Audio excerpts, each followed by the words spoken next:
Hello, ladies and gentlemen of YouTube, and welcome to Fanalysis, Harry Potter, Episode 0. I'm Rutty4, this is Greyjohn91. Hey guys. This is Evannova95. Hello. This is Jensaarai1. Sherbert Lemon. And this is Antoine Bandele. I solemnly swear that I am up to no good. We have all five of us here As for always. once. It's such a wonderful, rare experience to have to list all five of our names. But yeah, this is episode 0 of the Fanalysis series for Harry Potter. Antoine, why don't you take away an explanation for how we're going to be doing this moving forward? Yeah, and for people who are just completely new and they're joining us with Harry Potter, the reason why he says, oh man, 5 of us is because we do, I guess, content around not just Harry Potter. We also have Star Wars and Avatar and Game of Thrones. So we don't often have all 5 of us together. So this is like an oddity on this channel or on this podcast. Amazing considering it's such an obscure franchise. I know, exactly. Like this is the one that we all found that we all have like a collective love for. So that's what we're going to be doing. But the episode 0, what we're doing today is an introduction. So you guys can kind of figure out if you even like us to begin with. We're going to go through a series of questions, and then based on our responses, you guys can judge us and be like, yeah, I want to hear more from these guys, or yuck, I don't want to ever see these guys again. And that's basically what this is. And we'll be doing these kind of episode 0s for all the series that we cover, so that you can kind of get a synopsis of our general thoughts on the franchise as a whole, and different questions that are raised by the franchises. You know, for example, for Harry Potter, it's which house you're going to be in. We'll cover that here today, and just explore fun stuff like that before we dive into the actual reviews. But yeah, so let's jump up. To start us off, it would be like, hey, like Callan, for instance. Are we calling you Callan? Ready? Are we? Ready, Callan. I'm fine. People call me both. How dare you call him by his actual name? I know. How dare you? How dare you? Yeah. Well, how were you introduced to Harry Potter initially when you were a wee boy? I read Harry Potter for the first time when I was 5. My mother bought me the book. I was kind of a prolific reader. I was kind of a prolific reader before then on other stuff, Chronicles of Narnia, that kind of stuff. But Harry Potter was the thing that kind of, as with the entire generation, I think, really, kind of really set me on the path to be a reader for life. It was a case of pick up the book, start reading, and never put it down. I've reread it and reread it and reread it all throughout my life, and I will never stop, because even after all this time, always applies to me as well as anyone else, I think. Who's next up? Who wants to go next?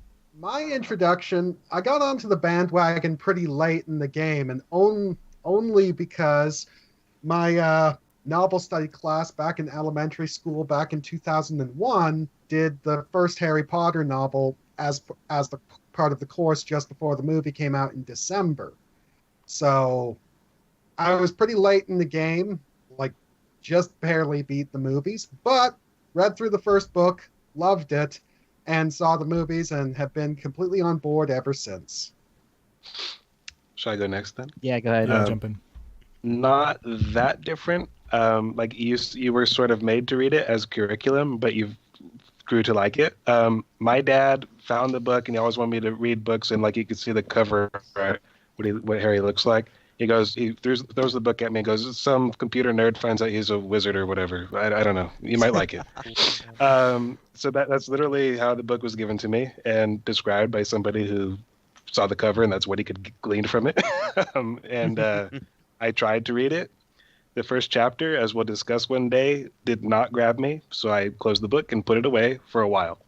And then when I heard that they were making movies, I was like, that's interesting. And my parents were like, you're not allowed to see it unless you read the book first. And so I had to do that. And so I gave it a try a couple years after the fact and grew to really like it. I was ready for it the second time. And I've been with it since. Reread it many times. It's funny if Connor says that he was late. I must have been a slug, because I was one of those kids who didn't read the first book until after the movie came out. And I was aware of it. Like, it was a huge phenomenon beforehand. Like, I remember I used to go to the library with my friends, and then they would say, oh, do you guys have the new Harry Potter? I think it was Goblet of Fire at the time, because I remember specifically Harry in the American version of the cover, he has the egg, and then you have Victor Crumb and everybody else behind him. And so I was like, that just looks weird. Like, I don't know. Like, I don't know why everybody's so fascinated. Everybody was like a fanatic about it. Like, is it out? Is it out? Do they have it? I was like, what is this thing? And I did not care for it until the movie came out. And then I discovered that I liked reading because I read the first book in literally one sitting. So I saw the movie. I think I got a book from the library at school where everybody was talking about it. Came home and I think I get out of school at like 3 p.m. Dinner time is like 8 p.m. I was almost done with the book within that span of time, and I was like, there's never ever been a book before that point where I sat through it and almost read the entire thing in a sitting, basically.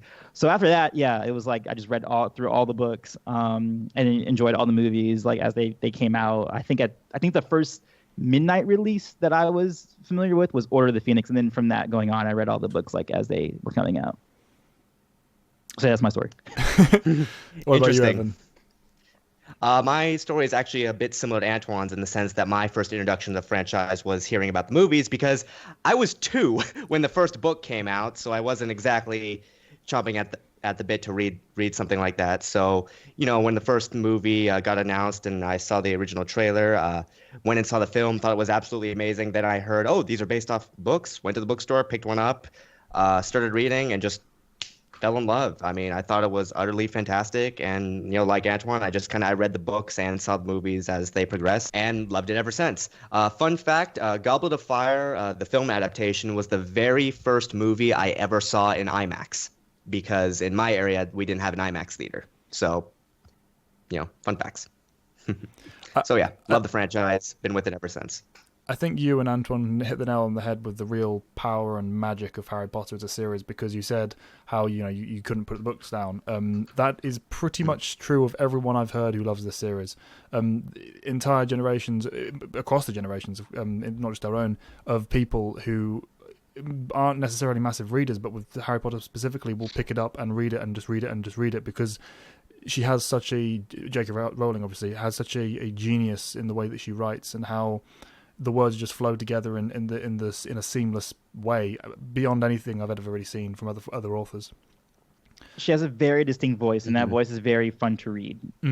It's her voice that's very fun to read for me. It really speaks to the strength of an author who could take a concept that is actually pretty ridiculous in layman's terms and make it into one of the most, fascinating things you will ever read. I mean, just think about it like layman's terms. Like, hey, here's a story about a bunch of kids who go to a school to learn magic. We have the brave one, the smart one, and the bumbling one, and they're taught by a professor who's hundreds of years old. Like, what? Oh, and the school's named after a pig. Yeah, I mean that's a perfect example of it. Her names are so cool and whimsical. The way she makes you accept such fundamentally ridiculous concepts. Hogwarts. Yeah. If I say Hogwarts, everyone immediately conjures up exactly what I'm talking about. You don't stop and think, Hogwarts? That sounds ridiculous. And that happens almost immediately when it's brought up in the book itself, as with all of the concepts. She has that way of just letting you accept what you're being told because it blends so naturally into the story she's writing. Perfect balance of complex narrative and the simplicity of poetry wrapped around the wonderful packaging of really, really enjoyable and relatable characters. Right, and I think that's it. That's what it is on the head. You hit the nail on the head with the characters. I think that's what makes this series what it is. Absolutely. That's what really sets it apart. I always think back about being a part of Hogwarts, not because it's like, magical and it's different, but because of the people who were there. And I felt like the kinship and the family that kind of builds up over the years of the books and the movies. So yes, for sure. Everyone can imagine, getting that letter and going to Hogwarts themselves. You feel like it is a second home just from the ability to read about it in the books, and you don't get that from every fictional experience, not by a long shot. Well, that's the thing. She made boarding school cool. Who would have guessed? And like you're guaranteed to want to go there. Like if you're a kid, like you can't help but imagine the chance that that's what your school is, where they get to learn to do all this cool stuff when you're stuck with math. Yeah. You're like, where's my owl? Yeah, mine's 15 years late. Yeah, That's awesome. She's something that fascinates me about it as well is because she's a really, really bad world builder in the writing, and never have I seen anything where that matters less to me because of how she delivers on everything that she covers. And for folks who are new to us, that's a big deal from coming. Oh yeah, it's a huge deal. Yes, but even nitpick stuff, you stop for a split second and think about pretty much anything in Harry Potter, and that doesn't work. That literally cannot work. Not because it's magical and it's it's not unbelievable. Past the point of suspending disbelief, it just fundamentally doesn't work as a concept, and you don't care because it's delivered in such a personal and an intelligent way that makes you just breathe it in and believe it without ever having to question it. And not questioning it is part of the experience. It's not just a case of I'm going to gloss over this and just don't think about it and you'll be fine. it doesn't matter to you because of the way the lens she makes you look through into the world. It's so powerful. In terms of our thoughts on the franchise overall, do we have any more notes about it? Like Connor or Matt, do you guys have anything else to add? Well, the thing I like about the series, like in retrospect, all 7 books laid out before us, is how fluidly it made the transition from being a kid's series to being an adult series. Mm-hmm. Harry Potter 7 is very much a sophisticated, grown-up book. It's not just something that a 12-year-old reads and says that and shrugs his shoulders at. You grow along with him. You grow along with the character. Like you grow up reading it. You literally grow up reading it. You know. Yeah, you even get the same viewpoint. Like even the themes that were still present there in the beginning just take on a different kind of look once he gets older. And people he's looked up to and that sort of situation. Like we see a really nice evolution of all that. The childlike whimsy kind of gets peeled away as more and more of the tragic and dramatic and action elements start kind of being brought into the books and the story as a whole. You know, the characters, like you said, we're growing up with the characters. That's obviously something attached to our generation specifically because we were literally growing up with the books as they came out. Yeah. But I think it holds true for those who were adults at the time, and you know, parents especially being able to read it to their children or just read it with them and, you know, talk about the story as it goes along. It kind of recaptures that idea of youth and the magic of just wonder in fiction more than most things I've ever read.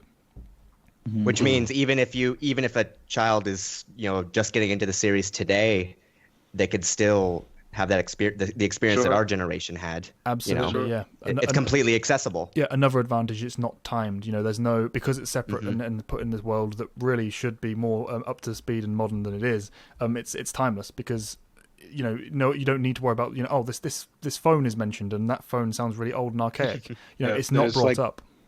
There's like 2 instances of that in the whole series. They talk about like PlayStation at one point. Very early on, and almost always it's attached to like the early books when there was more kind of relevance for the real world stuff, or when there are some like one of the reasons we wanted to do an episode 0 where we talk about the series as a whole is we didn't want to make our first kind of commentary on Harry Potter be brought from the first chapter of book 1 because it's such a weird chapter that no one ever really thinks about when they think about the series. It's like you go back and you think this happened and this is really weird. Yeah, it's the reason I put it down at first. I couldn't wrap my head around it. It was weird. But that's good that you were talking about the structure of our podcast. That's so what we're going to be doing in terms of the review process of this retrospective is that we'll be doing chapter by chapter analysis for each episode. So, for instance, the first chapter, which actually I forget the name of it. Is it called "The Boy Who Lived"? Is the first chapter, right? Yep. Yeah, it's called "Boy Who Lived." We'll do every chapter up until the book is done, and then we'll do a overall book analysis. Which did we agree if we're going to do that as a live thing or not live? Not sure. We talked about it, but I don't know if we. We'll see when it comes to it, how it works out. We'll see. Well, we're going to be doing a overall book review after we do all the chapter by chapters, and then after that, we're going to be doing a film commentary. We'll watch the movie straight through. You guys can be there with us, and we'll watch it together, and then we'll like give our active commentary as the movie's going on, and then after that, we will do a film analysis, like just a distinct one, more structured, and then we move on to the next book, and then we rinse and repeat until like the whole series is done. So that's basically what we're going to be definitely doing, being very thorough with this one. Yeah, we're going to be here for a while, but just so it's made clear, we're not going to be doing hour-long discussions on every single chapter. We'll be covering a light summary of what happens within the chapters themselves, followed by the key points that we actually want to talk about and raise, whether that takes 5 minutes, whether that takes 2 hours. So there'll be a disparity in length between each chapter based on how much content we want to cover moving through. We don't want to pad out a 45-minute episode discussing one of the bloody relationship drama chapters from Half-Blood Prince.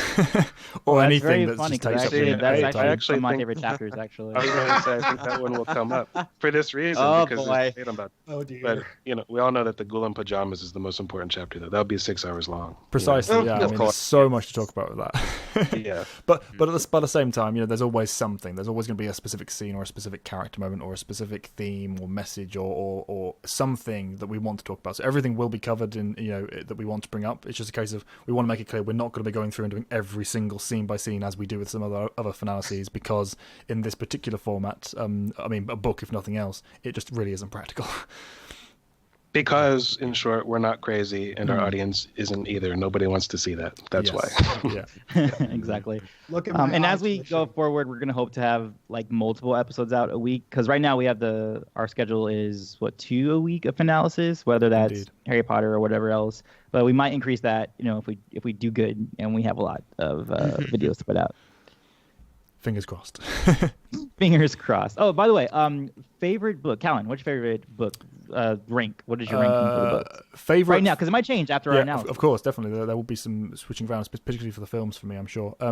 But at least in the lower rankings. Favorite book is book 5. Book I think is best is 3 because it's an important distinction. Okay, all right. My favorite book is Half-Blood Prince, and part of that being what Connor was disparaging, which was the teen drama stuff, which is actually the things that I actually like most of the time in narratives. Degrassi being one of my favorite all-time series, and that's very much in line with the young adult teen drama thing going on.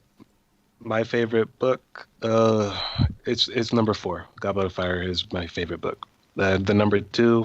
It alternates between the 3rd and the 6th. For me, number 1 is probably Prisoner of Azkaban. Number 2, Order of the Phoenix, and number 3, Chamber of Secrets. Alrighty. Well, my favorite book is Prisoner of Azkaban, but the book I think is best is Goblet of Fire, which makes the film adaptation so disappointing.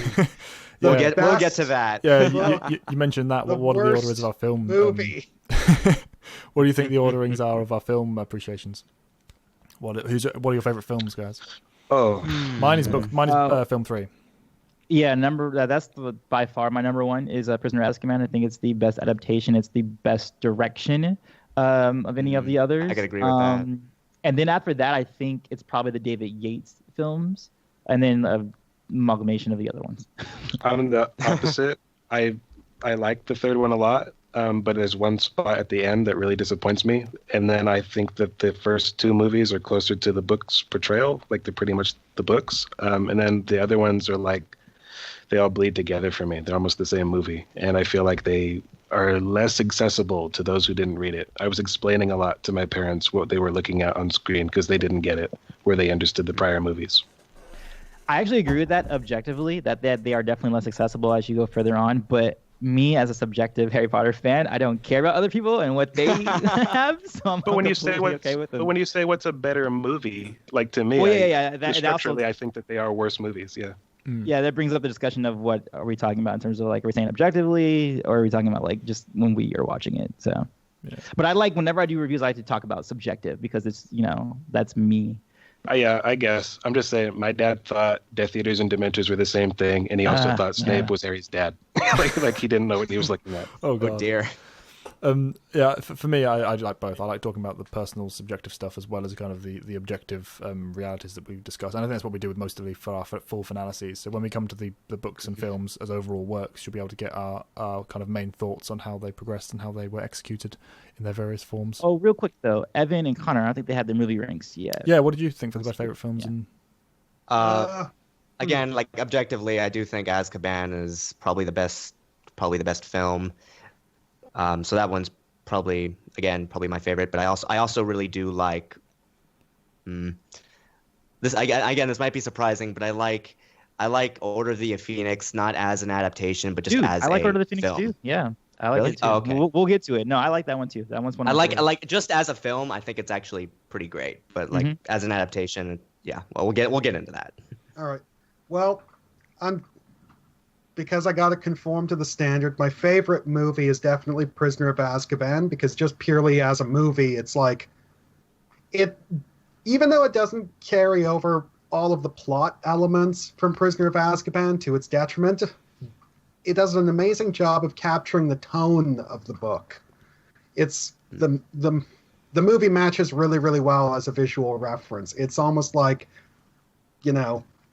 Prisoner of Azkaban, the visual play. But even more so in the books, you're right. The tonal shift is hugely noticeable, if nothing else, just from the direction alone. The way everything is shot, the way the music plays off, the individual beats in the story. There is a definite shift in the nature of Hogwarts, itself in that film, which And one thing I would like to say about the David Yates films is that while for me, it was kind of a good thing because it was the point where the Harry Potter series truly found its direction and actually started committing to being a series. It was no longer a series of adaptations of books that were a little bit removed from each other because, let's be real here, it's like 1 through 4 were they're very isolated from each other, whereas 5 through 7.5 Yeah. it all played out like a single continuous narrative. Even if it didn't get all of its own points across and did contradict itself, it was at least continuous. Yeah. I think what you're saying too back on Prisoner, I think that the world just feels very lived in for the first time in that. Like, it doesn't feel like it's, yeah, there's still magic and it's still like wonderful to Harry, but at the same time it's like, well, yeah, these wizards, they live in this world all the time and it's just like a natural thing, and it's kind of more integrated, I feel like, at that point in the franchise.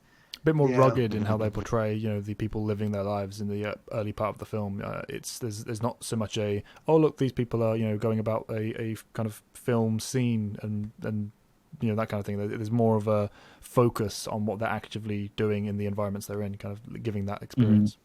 That being said, I will say that it does represent the evolution of Harry's perceptions, because what we're seeing in the first movie is still very much this world as Harry is seeing it. So he hasn't noticed the flaws yet. He's seeing everything as bright and shiny and colorful and full of an activity and life that his own life in the Dursley household was really missing.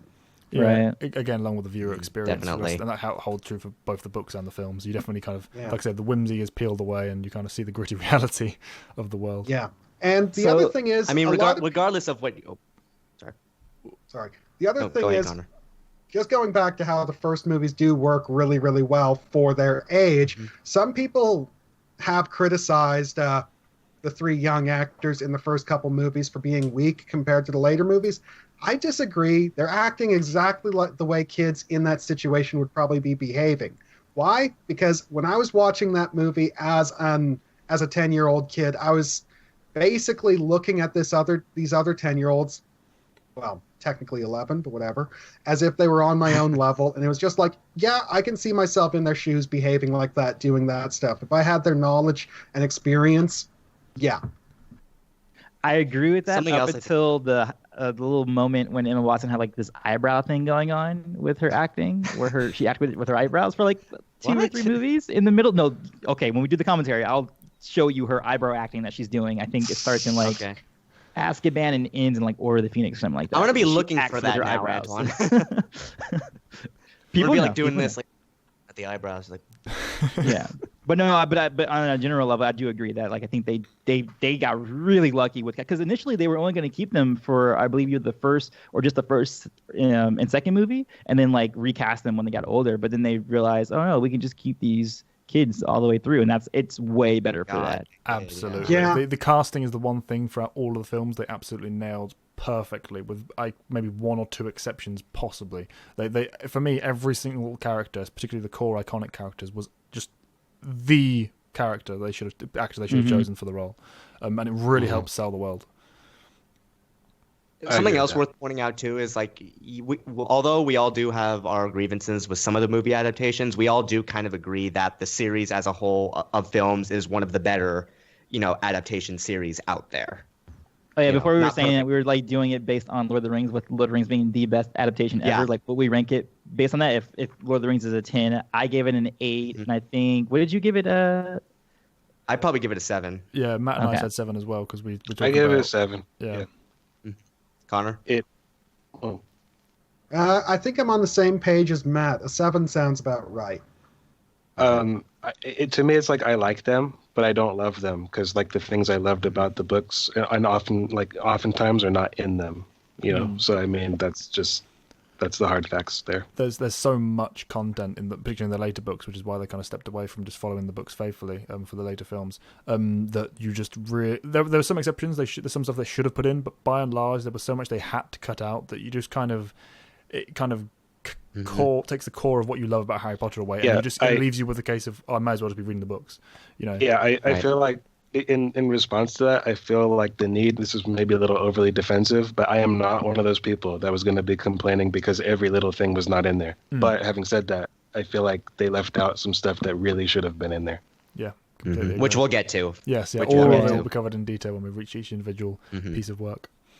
So the one question all Harry Potter fans always ask of each other when we meet each other in the wild is, of course, the age-old question: which house are you sorted into? So we did that today, or I guess generally, whenever you're watching this, we did it. And we did it. We did it. Period. We did it based on the Pottermore quiz, which among Harry Potter fans, like that's like the place where you go if you want like your definitive answer. Although we've done it several times and we all got different responses. I think, Callan, you put together something that we're going to insert in right now for that situation. Let's see how we all thought with the Pottermore experiences. So let's go. Join your Hogwarts house. Get sorted. Boom. All right. Dawn or dusk? Well, I'm a night owl. Reddy can attest to that. I'm never out of bed until the crack of noon, so I'll take dusk. Things are open at dusk. It says moon or stars. Like already, I don't remember what I said last time. Let's reach for the stars. Moon's all well and good, but I want to shoot for the stars. I don't want to shoot for the moon. Well, one's singular, and it's going up against all the forges of creation. So, I mean, it's not really a challenge. Yeah, stars. Let's reach for them. The small tortoiseshell box embellished with gold inside with which some small creature seems to be squeaking. That's sketchy. Who knows what that creature is? Well, I mean, that could be anything. That could be dangerous. That could be in need of assistance. I don't know. And because I don't know, I can only go for one of the other boxes. I mean, I'd want to let the small creature out. You know, I wouldn't want a small creature to be stuck. Who doesn't want to be worthy? I want to be worthy. Let's go with That one, because if I'm worthy, that's cool. And I'll get to see what it is. And if I'm not worthy, it just won't open and I'll be safe. But then again, it might be someone's box and it might be their pet. I don't know. I'm going to go with the squeaking creature. Which would I rather be? Trusted. Oh, Antoine sent an alert there. Closing the alert. Oh, god damn it. After you have died, what would you...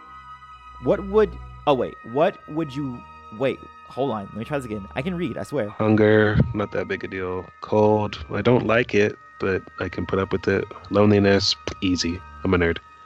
If you were attending Hogwarts, which pet would you choose to take with you? An owl. Owl, please. Owl. They're the most useful. They're the most functional one. Now, everyone always says owl here because it's practical and you can send letters. I'm a dog person. I like dogs. Why can't you bring a dog to Hogwarts? I would do that in a second. Tabby cat. I don't need to see any of the others. But I mean, in a world where you can just magically teleport or, I don't know, send a message via Patronus, it seems somewhat redundant to go for a message-sending pet. I'm not going to be very original. I'm going to go snowy owl. I want my own head wig. Unless you happen to find companionship in bird-like animals. So I'm going for a cat, and I'm going to go for a black cat because the sassiest cat in all of history is Salem the cat, and I want one of those.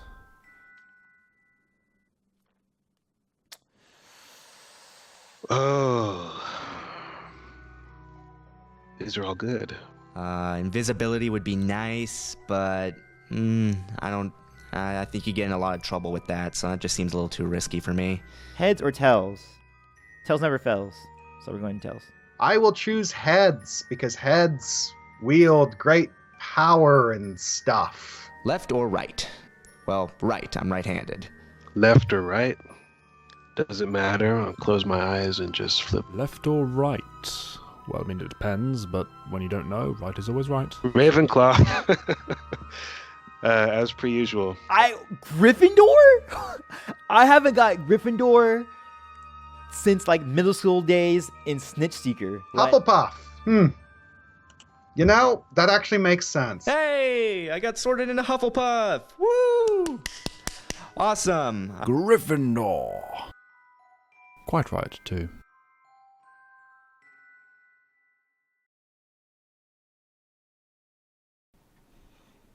So yeah, those are our kind of individual experiences on taking that quiz and that questionnaire for what it's worth. we all agree that we our personal not preferences but personal perception and kind of a decision-making process for what house we would take is independent of our quiz results. But by and large, we all got a consistent quiz. What's the word I'm looking for?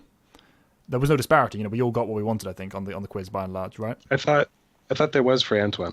Am I wrong? Only in the latest, though, right? I was the only one. We'll explain that. So, okay, I'll start first. So, on Pottermore, as you guys just saw, I got Gryffindor, which I haven't got since I've taken quizzes in middle school. And I think I did that because I was actually gaming in the system because I wanted to be Gryffindor because that was the cool place to be, and that's just how it is. But over the past few years, it's shifted between Ravenclaw and Hufflepuff, with Ravenclaw taking the majority of it. Even within Pottermore, the last 2 times I took it was Ravenclaw. The last time I took it was Ravenclaw. The second time was Hufflepuff. The first time was Ravenclaw. So in terms of consistency on that website, it's been Ravenclaw. So it was weird for me to see Gryffindor because I was either expecting, again, either Ravenclaw or Hufflepuff when it popped up. But that was a really weird situation for me. I know that we're going to do a thing where we're going to do a group discussion about what we think of each other in our houses. But yeah, that's it's usually a Ravenpuff is usually what I delineate to. Yeah, so who wants to start then? Who wants to start on what they personally think they would be in if they were to have the Sorting Hat placed upon their head? Geez, I can't quite it's so hard to figure out, no. What did you think then? Why do you think you're a Hufflepuff?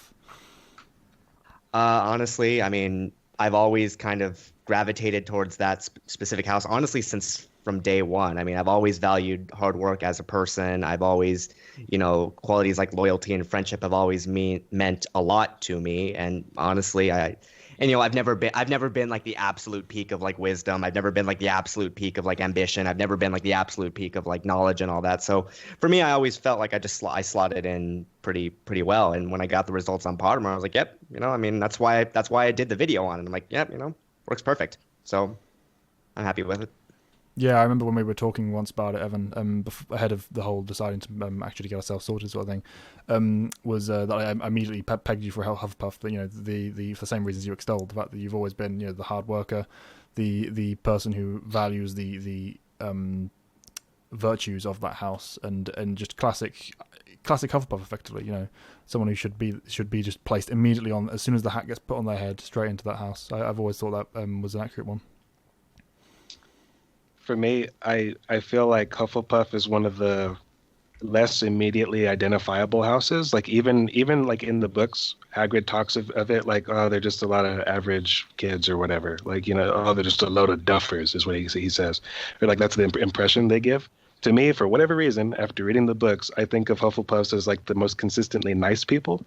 And Evan's thought process behind his answers was he justified everything from being a nice person. There's a question about there's a box quivering and there's a creature in there. He goes, I don't want the creature to be stuck.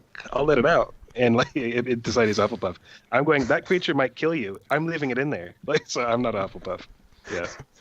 I found it fitting. I found it fitting for Evan because he's so nice. Yeah. Well, that's a segue to you. Who are you? Who am I? I'm a little more conservative and not adventurous. I'm a Ravenclaw, apparently. I guess they're defined by is it intellect or more the pursuit of knowledge? It's more of the pursuit of intellect and value, which I do think does fit you, Matt. Yeah, I guess and I'm also not the most adventurous, even though I guess you could say I'm a truck driver. I've been around. I've done some maybe been dumb around the country. Daring things, but at the same time, I don't go looking for an adventure, or I'm not the most bold. I would like to be a Gryffindor, who wouldn't? But I honestly don't think I am. I think it suits me, the nature of a Ravenclaw, and I'm not alone apparently. Antoine, you held up your blue hood there. Yes. It's the one that makes the most sense to me, and that was more of process of elimination than anything else, because I don't think I'm naturally. It also depends. It's a mood thing too, because I think if I'm in certain groups, then I could come off as a Gryffindor or be kind of extroverted and kind of have a lot of pride in certain situations. Also, in certain situations, I can be seen as ambitious, but I don't think that's like super, super defining because I can also be pretty lazy and not really care about like what I'm doing or my task at hand.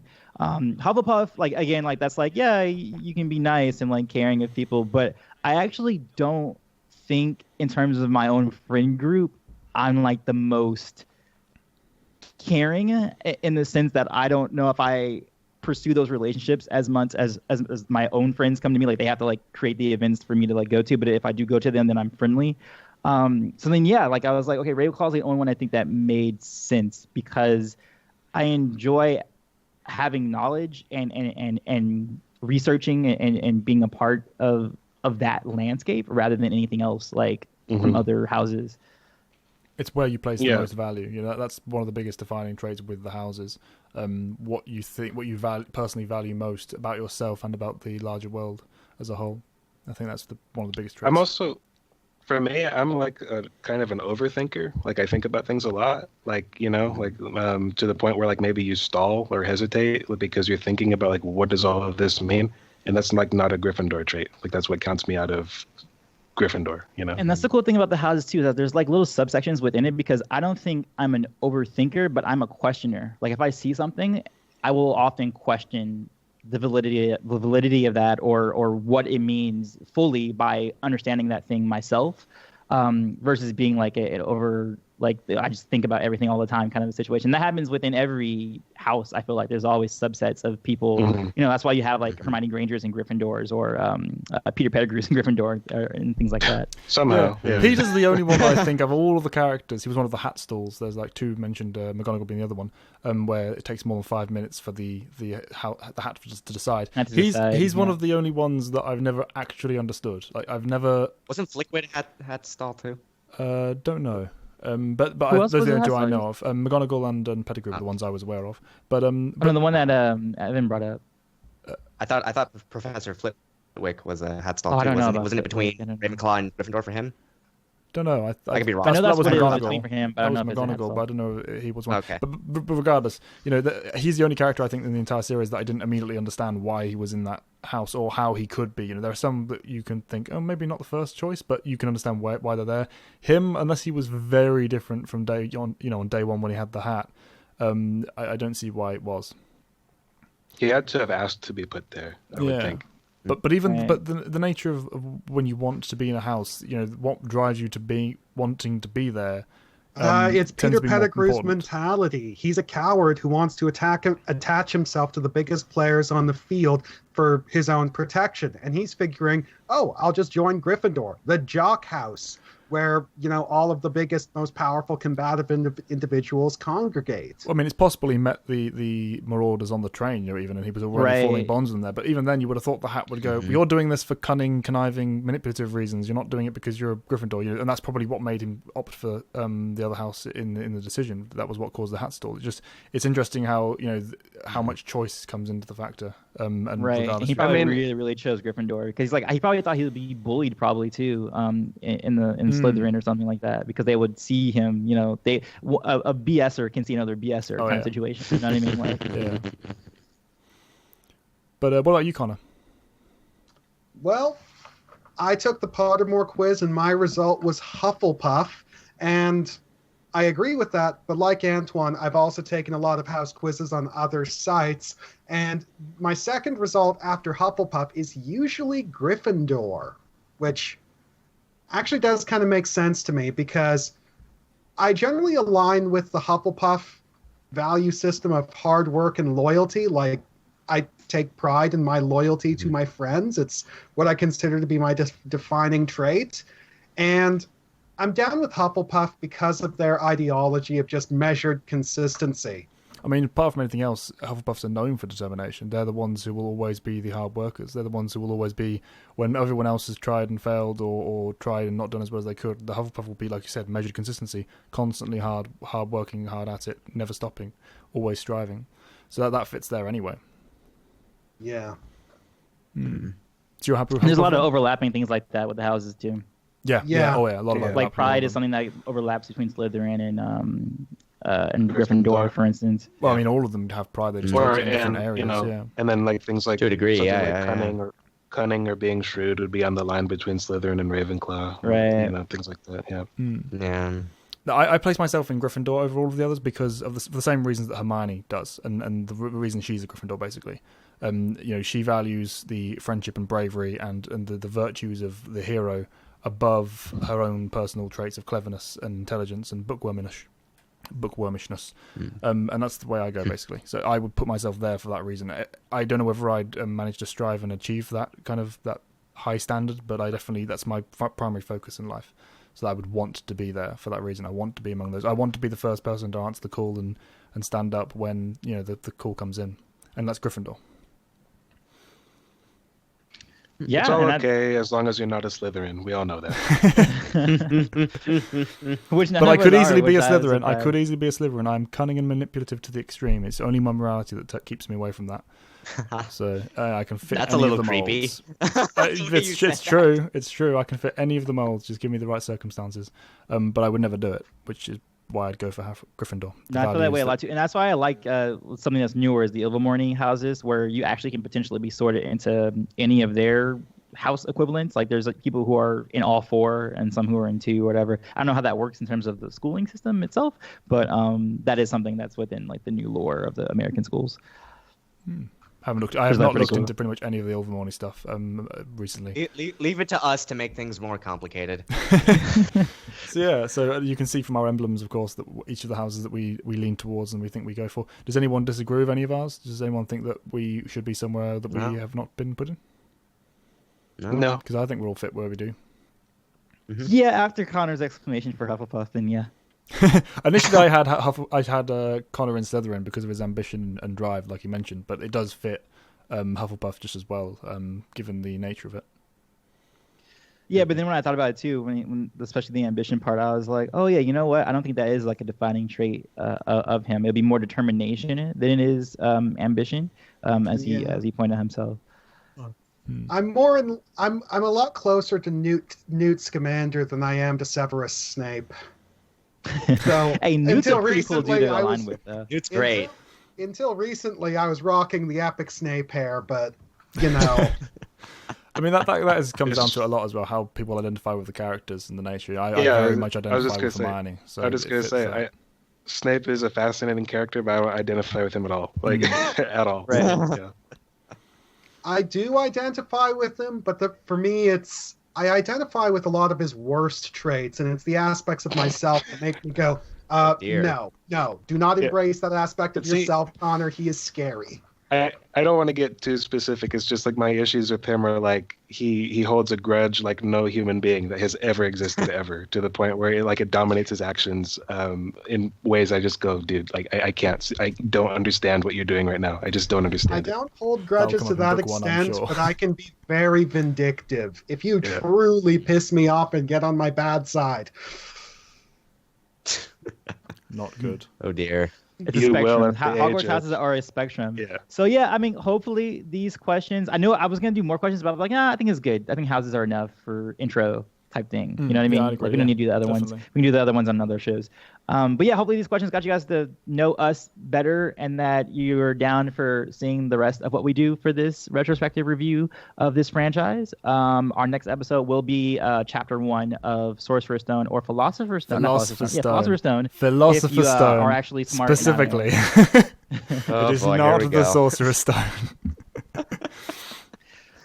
But yeah, book 1 we'll be covering for that one. Yeah. So we'll see you on that one. Outro. So yeah, we'll see you guys for that. I am Rutty4, and I still don't have an outro. Graded in anyone. Goodbye. Evannova95, we hope you guys enjoyed. We'll see you guys later. Jensaarai1 signing off. Antoine Bandele, mischief managed. Goodbye.